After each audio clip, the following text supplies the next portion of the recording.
على آله وأهل بيته وعترته وأزواجه وأصحابه وأولياء ملته وعلماء أهل سنته أجمعين. أما بعد فأعوذ بالله من الشيطان الرجيم. بسم الله الرحمن الرحيم. قال الله تبارك وتعالى في الكلام المجيد والبرهان الرشيد: إن الله وملائكته يصلون على النبي يا أيها الذين آمنوا صلوا عليه وسلموا تسليما. صدق الله العظيم وصدق رسوله. اظہر عالم من فقیر، روز محشر عذر ہے من پذیر، ور حساب راتبین ناگزیر، از نگاہ مصطفیٰ پنہا بگیر.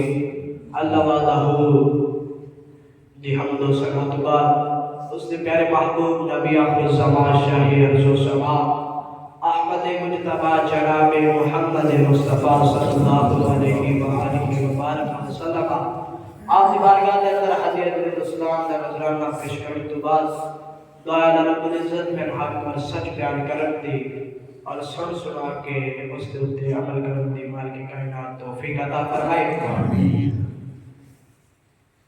اللہ رب العزت نے قرآن مجید فرقان حمید کے اندر ارشاد فرمایا: ان اللہ و ملائکتہ یصلون علی النبی یا ایھا الذین آمنوا. اور میرے فرشتے محبوب دی ذات تے درود پڑھتے نے. اے ایمان والےو تسی بھی پڑھو. سبحان اللہ. اللہ فرما رہے ہیں درود ایک ایسا وظیفہ ہے جڑا میں خود بھی کرنا اور میرے فرشتے بھی کرتے نے، اور نال ہی اللہ ایمان والے حکم بھی فرما رہے ہیں کہ میرے مصطفیٰ دی ذات تے تسی بھی درود پڑھیا کرو. اس کی فضیلت تیرے تے میرے پاک پیغمبر صلی اللہ علیہ وآلہ وسلم نے فرمایا جڑا بندہ درود پاک پڑھدا ہے اللہ رب العزت اس دے 10 گناہ معاف کر دینے، اس دے نامہ اعمال کے اندر 10 نیکیاں لکھ دینے. اور پھر اے نہیں، اللہ رب العزت نے میرے محبوب نے فرمایا اللہ رب العزت اس کے 10 درجے بھی بلند کر دے.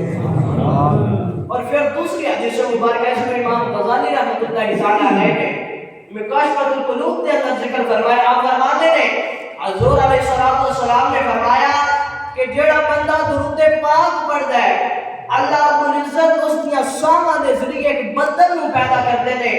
اور بدن نو پھر رب کائنات پہلے رحمت کے اندر گوتا لانا دا حکم دیتا ہے. جب وہ باہر ہوتا ہے گوتا لا کے پھر جب وہ برستا ہے تو جڑا قطرہ زمین اتے ڈگتا ہے اللہ اس کو سونا بنا دیتا ہے، جڑا پہاڑ اتے ڈگتا ہے مالک کائنات اس کو چاندی بنا دیتے ہیں، اور جڑا کسی غیر مسلم کے اتے ڈگتا ہے اللہ رب العزت اس کو ایمان دی دولت نصیب عطا فرماتا ہے. جڑا کسی غیر مسلم کے اتے ڈگتا ہے اللہ رب العزت اس کو ایمان دی دولت نصیب عطا فرما دیتے ہیں. اور اگر اس درود پاک پڑھا گے جتنا ہو سکے پڑھنا چاہیے، دن دے اندر رات کو سونے لگے بھی پڑھنا چاہیے، بڑیاں فضیلتاں نے. اگر اسی پڑھیے تو پھر سانو کی مقام عطا ہوئے گا. اور جس بات تسی سنی ہونی ہے نا، حضور مسجد نبوی دے اندر آئے ممبر تے تشریف فرما ہونے لگے تو حضور نے فرمایا آمین، پھر دوسری سیڑھی تے قدم رکھیا پھر فرمایا آمین، پھر تیسری طرح کیا فرمایا آمین. صحابہ نے عرض کی یا رسول اللہ سمجھ نہیں آئی.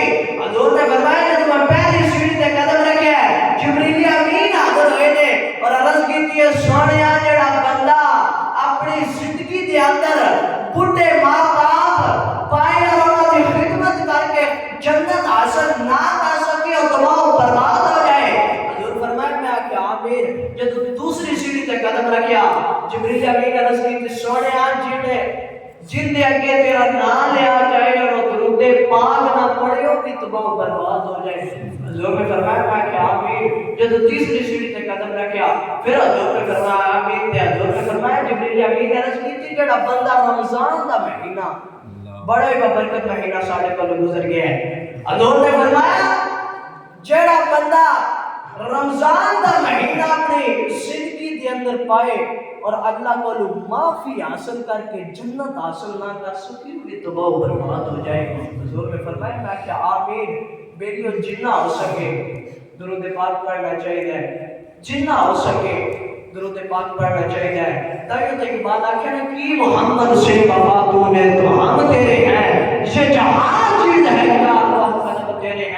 ویڈیو جو دوستی حضور دی غلامی دا کٹکا اپنے گھرہ دے اندر پا لگانگے خدا دی قسم میں کوئی کمی نہیں رہ لگی تائی تو اقبال کہتا ہے نا محمد کی محبت دین حق کی شرط اول ہے اگر ہو اس میں خامی تو سب کچھ نامکمل ہے دعا اللہ رب العزت نے